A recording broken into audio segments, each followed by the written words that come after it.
strongest and most important aspects of reading, reading helps give the reader empathetic understanding. Countless studies have been conducted that demonstrate a clear connection between empathy and consumption of good literature.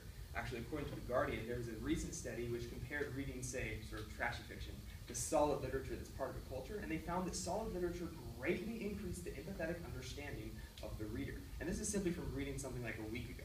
So what this shows is that literature greatly helps empathy. But how does it do this? It's a pretty peculiar relationship that I have with literature. Let's take, for example, the Greek poet Sappho. Now, Sappho is nothing like me. Sappho is a really strange leader of a school of women who had peculiar ideas about sexuality and wrote Greek poetry. I am in no way like Sappho, but since I read her poetry, I'm able to get behind her head and see how she sees the world. The same goes for the Russian novelist Dostoevsky, or even the crazy German philosopher Nietzsche. What this shows is that through literature, I can think like all three of these people, even though I am nothing like them.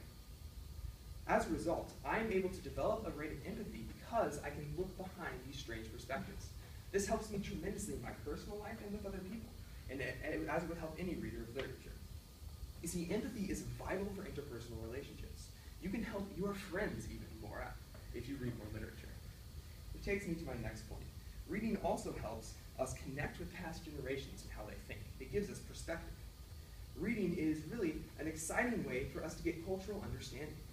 I can get in the head of someone even as far-fetched as Plato or the Chinese novelist Wu Sheng'en, which gives me a great deal of wisdom and perspective that I would not have had otherwise. Whenever you pick up a work of literature, you are giving a new perspective and a new way to look at the world.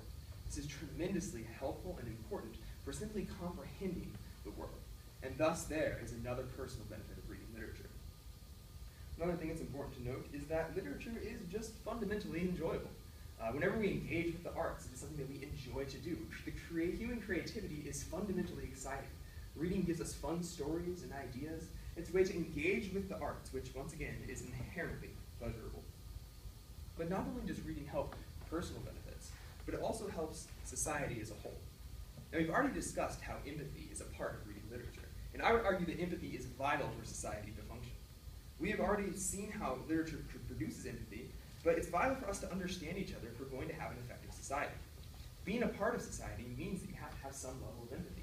Even if you boil society all the way down to the basic social contract, I have to say that I'm not going to hurt Wesley here because I'll give up what I want to do in order for him to have a better life.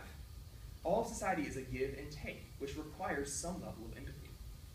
So what we can see is that being kind and productive requires empathy, and empathy is developed through literature.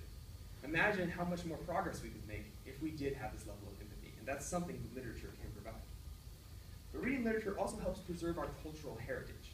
In fact, our cultural understanding of who we are, as I discussed in my introduction, is part of our literature. Literature is the voice of the people, and if we don't engage with that voice, then we lose access to cultures and the cultures of other people. Stories are also fundamentally part of who we are. They're part of our identity. As a result, stories make us who we are. We must engage with them in order to be sufficient members of society. So now that I think we've seen why it is that literature is so important for society, why it is that it helps us cultivate us personally, societally, and fulfill our purpose, let's figure out what we should do. The question really is, what can we do? Well, the answer is pretty simple. We should read. Now that's a little obvious, right? I mean, obviously we should be reading, but the question is, what should we read? And I would argue we should read good books. Look into books that are outside your comfort zone. Look at a book that is old and decrepit, a book that is from a culture you know nothing about, or from a person that's entirely different than you.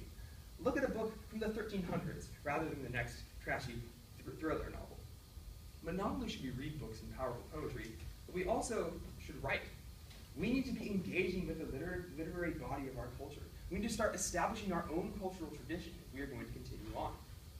Finally, we should encourage others to do the same by recommending good books to our friends. Share literature with your friends. Read it aloud with your friends, because it is indeed part of who we are. So it's because of these reasons, because it gives personal growth, social growth, and helps establish sort of who we are in our identity, that I would argue that reading books is vital to being a sufficient member of society.